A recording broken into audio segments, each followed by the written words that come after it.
नमस्कार दोस्तों। आरएलपी के नेता और नागौर से सांसद हनुमान बेनीवाल की राजनीति किस ओर जाएगी, वे किस तरह की राजनीति करते हैं, किस तरह की राजनीति आगे करेंगे। बहुत सारे सवाल कई बार कई लोगों के मन में आते हैं, लेकिन आज तक कोई ये नहीं समझ पाया कि आखिरकार हनुमान बेनीवाल चाहते क्या हैं।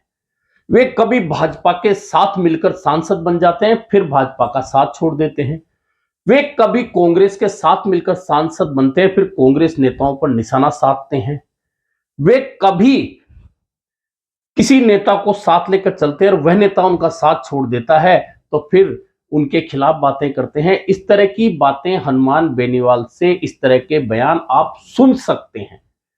अब हनुमान बेनीवाल बाड़मेर के दौरे पर गए थे। एक दिन पहले की बात है, बाड़मेर का दौरा उन्होंने किया था।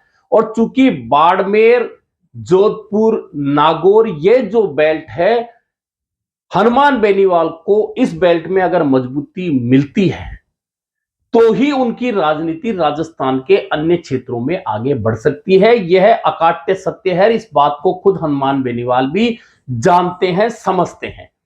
अब वे बाड़मेर के दौरे पे गए थे तो भीड़ वाला जो आलम था, तो निश्चित मानिए कि हनुमान बेनीवाल कहीं जाएंगे तो भीड़ में कहीं कोई दिक्कत नहीं। चाहे वे जयपुर में एक भी विधायक नहीं जितवा पाए, उनकी पार्टी का कोई वजूद नहीं हो, लेकिन भीड़ जयपुर में भी उनके नाम पर हो जाती है। इसमें कहीं कोई गलत बात नहीं है। नेता भीड़ जुटाने वाला है, यह भी सच है। लेकिन बाड़मेर दौरे में उन्होंने जो कुछ कहा, उनके जो बयान हैं, उनके बहुत सारे मायने निकलते हैं। वे मायने सकारात्मक राजनीति के भी हो सकते हैं, नकारात्मक राजनीति के भी हो सकते हैं, लेकिन उन्होंने अपने बयानों में एक भी नेता को ऐसा नहीं छोड़ा जिसके लिए उन्होंने बयान नहीं दिया हो। अब जाट नेता अगर उनके खिलाफ हनुमान बेनीवाल बोलते हैं तो उनकी सीधी सी बात है कि अगर कोई दूसरा जाट नेता किसी भी पार्टी में आगे बढ़ेगा, मजबूत होगा, तो कहीं ना कहीं उसका असर हनुमान बेनीवाल की राजनीति पर पड़ेगा। ऐसे में वे जाट नेताओं के खिलाफ कोई बयान देते हैं तो कोई गलत नहीं, क्योंकि खुद को जिंदा रखने के लिए, मजबूत रखने के लिए दूसरे जाट नेताओं को खिलाफ उनके बोलना पड़ेगा। और हनुमान बेनीवाल ऐसा कर रहे हैं। लेकिन उन्होंने बहुत महत्वपूर्ण बयान जो बाड़मेर में दिया, वह सबसे महत्वपूर्ण बयान यह था कि अशोक गहलोत ने मेरे पर हमला करवाया। आपको याद होगा कि बाड़मेर में हनुमान बेनीवाल के काफिले पर हमला हुआ था और वह मामला अब तक गर्म है। और इस मामले को लेकर राजस्थान के डीजी को संसदीय समिति भी तलब कर चुकी है। अब यह बात उन्होंने बाड़मेर दौरे पर फिर कही और कहा कि अशोक गहलोत ने पुलिस के जरिए मुझ पर हमला करवाया। और उस समय पंजाब के एक आईपीएस जो डेपुटेशन पर राजस्थान में थे, उन्हें कहा कि यह बाड़मेर में बार बार आकर बयान दे रहा है। इस मामले को उन पर हमला कराया। और इसी हमले को लेकर हरीश चौधरी के खिलाफ भी कई बार हनुमान बेनीवाल बोल चुके हैं।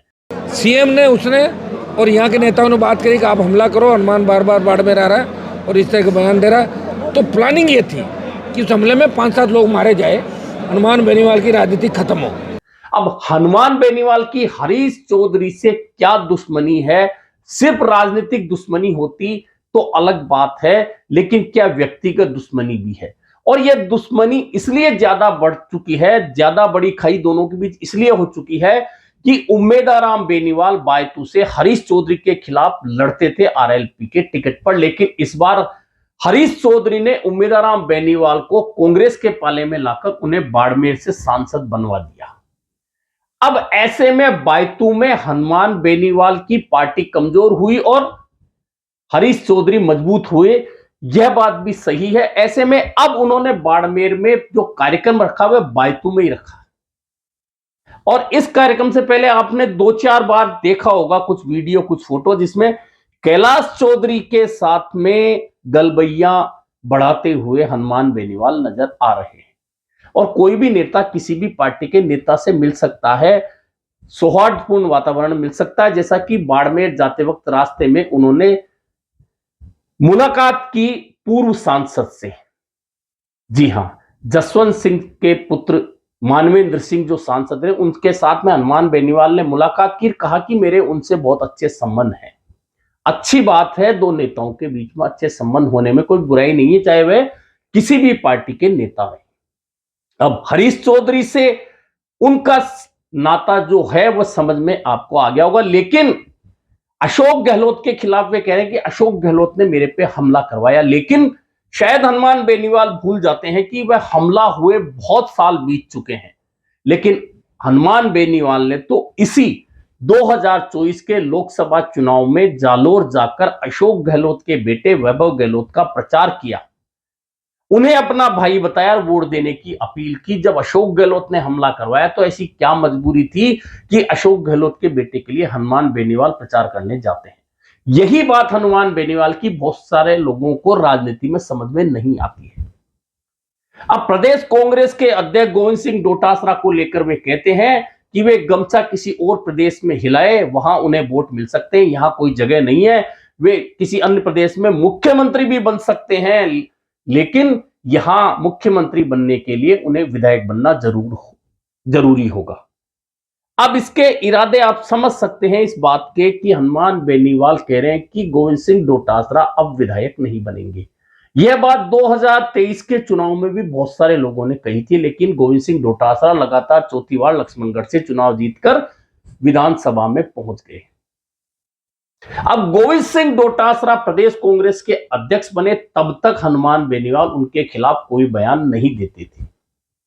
लोकसभा चुनाव तक भी हनुमान बेनीवाल कभी गोविंद सिंह डोटासरा के खिलाफ बयान नहीं देते थे, लेकिन कांग्रेस के साथ गठबंधन हुआ और हनुमान बेनीवाल नागौर से सांसद बने, लेकिन गोविंद सिंह डोटासरा के प्रदेशाध्यक्ष रहते कांग्रेस के खाते में 8 लोकसभा सीटें आ गई। और 8 लोकसभा सीटें अगर किसी प्रदेश अध्यक्ष के नेतृत्व में आती है तो निश्चित है कि उस नेता का कद उस पार्टी में बढ़ेगा।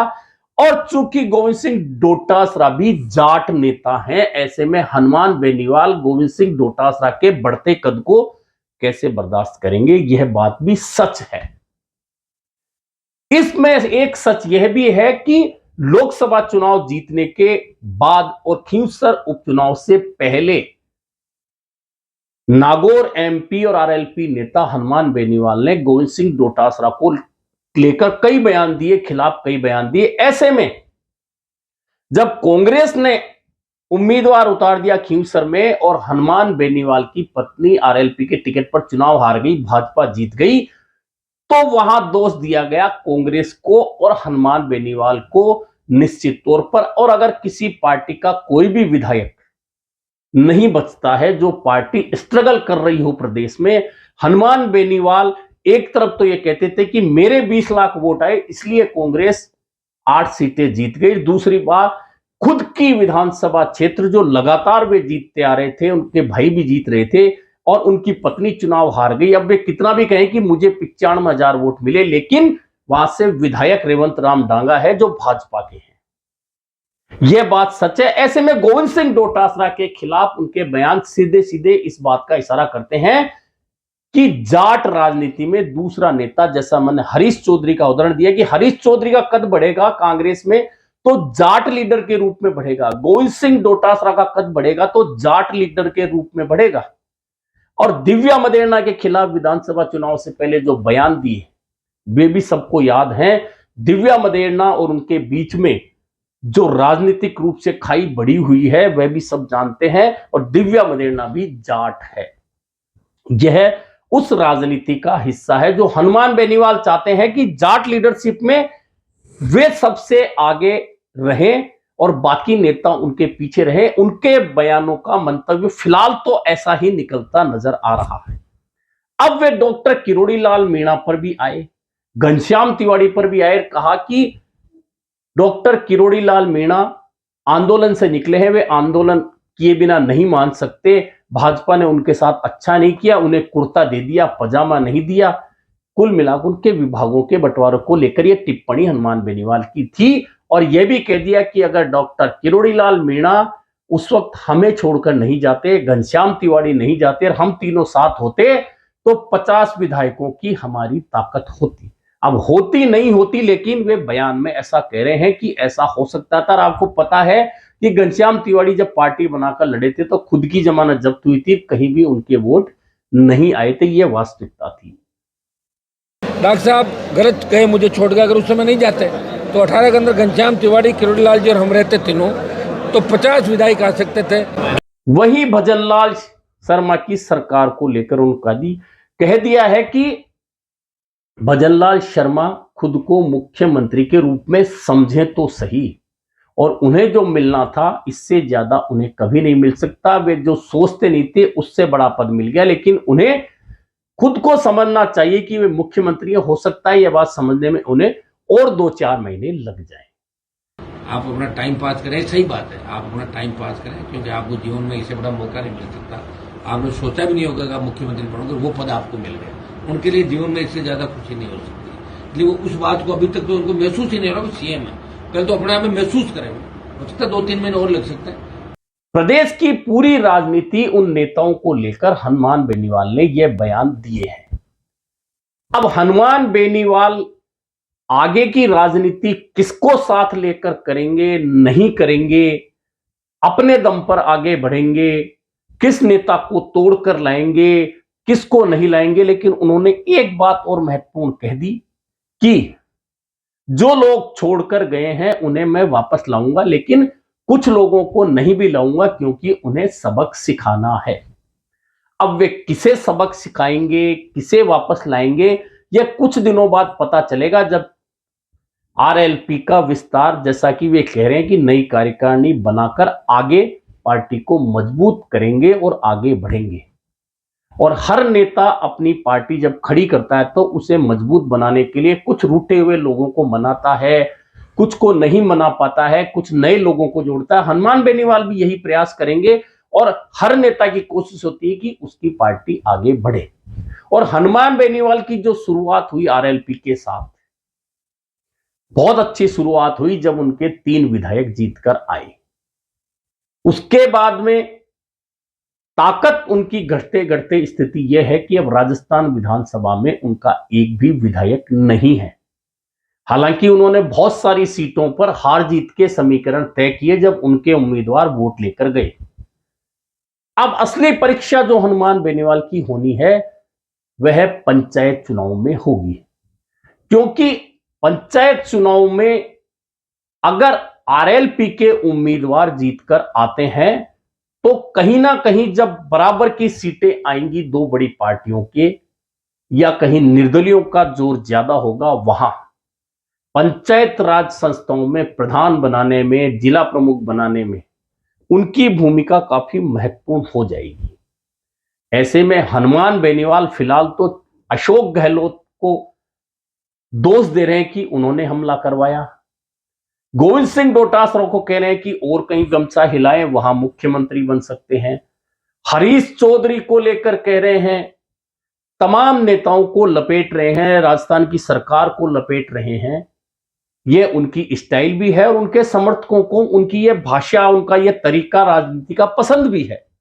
लेकिन राजनीति में हनुमान बेनीवाल आगे चलकर क्या स्टैंड लेंगे, इस बारे में शायद ही कोई राजनीतिक पंडित सही भविष्यवाणी कर सके, क्योंकि भाजपा से शुरू होकर कांग्रेस तक का साथ लेने के बाद अभी इस समय हनुमान बेनीवाल आरएलपी अकेले दम पर चल रही है। अब विस्तार करके वह किस तरफ चलेगी, किसको साथ लेगी, किसी दल को साथ लेगी, अकेली आगे बढ़ेगी, यह भविष्यवाणी करना राजस्थान या देश के किसी भी भविष्य वक्ता के पास ऐसा कोई यंत्र नहीं बना है कि हनुमान बेनीवाल की राजनीति को लेकर कोई सही भविष्यवाणी कर सके। ऐसे में देखना यह है कि तमाम नेताओं के खिलाफ बयान देने के बाद हनुमान बेनीवाल अगली बार किस पार्टी या किस नेता के साथ में खड़े नजर आते हैं। अभी के लिए इतना ही, फिर मिलेंगे नए मुद्दे पर चर्चा के साथ।